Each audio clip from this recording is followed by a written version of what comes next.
Hello everyone, time for another lesson in geography. This time we're going to be looking at climate change part 2 and some differences between some key concepts that you need to know.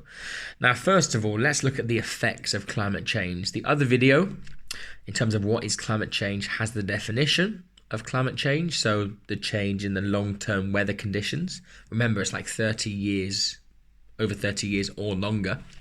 Now what are the effects? Ultimately, if you have melting ice caps, you're going to get rising sea levels. So if you're going to get rising sea levels, you're going to get floods and flood events. You'll also get, as well as more water in some places, you'll get less water in others. So with the weather becoming drier, perhaps more arid places, you're going to get desertification like we had in Living World. And you're also going to get droughts. That is going to happen in terms of the effects of climate change. But also, if you have more droughts and floods, you have more effects on health. You have effects on farming. Crop yields will be reduced. The amount of food that farmers will be able to make and grow will reduce. That obviously has its own problems, but don't forget that farming is for the population. If the population goes up and the food count goes down, that's when you get famine and stuff.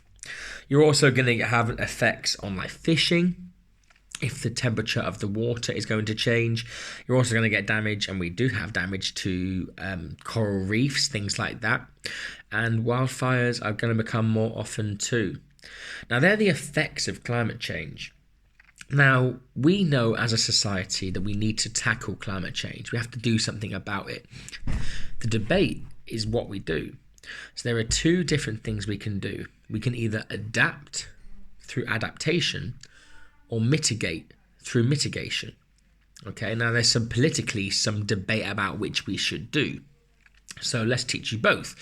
The first one is to mitigate. Okay, to mitigate the effects of climate change. So mitigation is about trying to get to the root of the problem, ultimately trying to solve climate change. Okay, so mitigating is about reducing the impacts and trying to reduce climate change from happening. So there's many reasons we can do this. Some ways of mitigating climate change are alternative energy production. So things like solar panels, things like wind turbines, these things are more environmentally friendly, and therefore the more we use them, the less impact of climate change. Basically, the less fossil fuels we're using.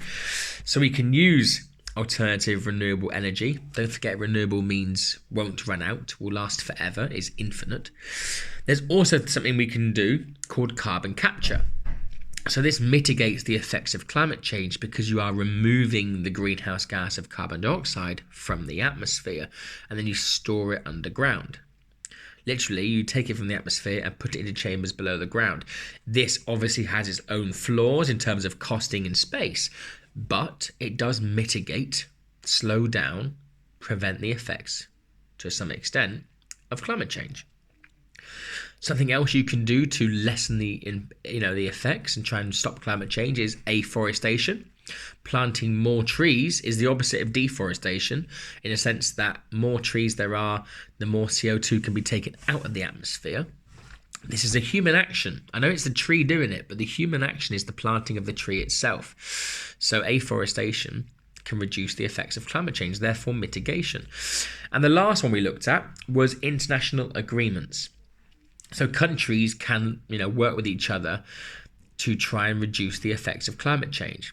Normally, HICs, like America, the UK, things like that, they can offer deals to countries like Brazil and Malaysia that have these rainforests and say, you have to commit to not cutting these trees down. You have to commit to replanting a certain amount of trees.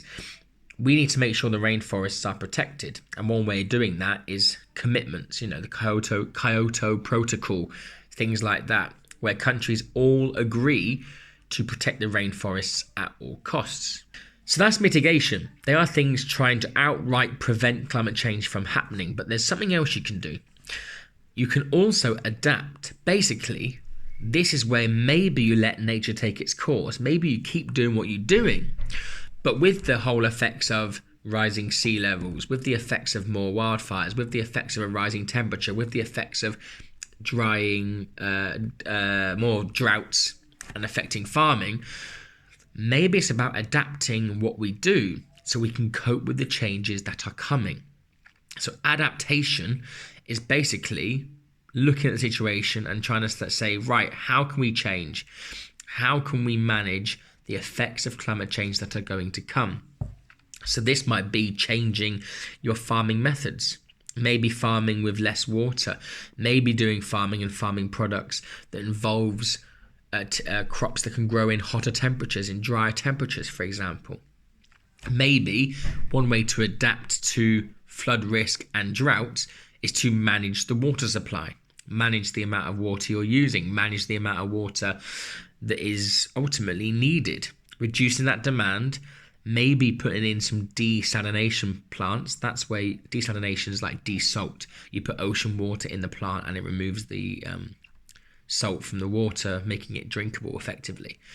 So that's one way of adapting to droughts, is having more water through that way. And also, things you can do to adapt, the easiest one to remember in my opinion, is if there's going to be floods and rising sea levels, is to make houses that can cope with that. So houses on stilts, that's a way to adapt to the floods that are going to come. Or you could, for example, have more walls, have more seawalls, have more defences for when that happens. This is all about adapting to the change that is going to come. So that ultimately is that session done. That is natural climate change and human climate change and the effects of them, and also what we can do about it afterwards. Mitigation versus adaptation, how both work. And then the question is to revise what they mean, revise some examples, and then you can have a think about maybe which is best. A question might come up that says evaluate between the two. A question might come up about one of the examples. So don't forget, if a question comes up on mitigation, make sure you write about the right one and not adaptation, because they are easily confused. Until next time, I'll speak to you later. Any questions, leave them in the comments. I'll get to them as soon as I can. Have a good day, guys.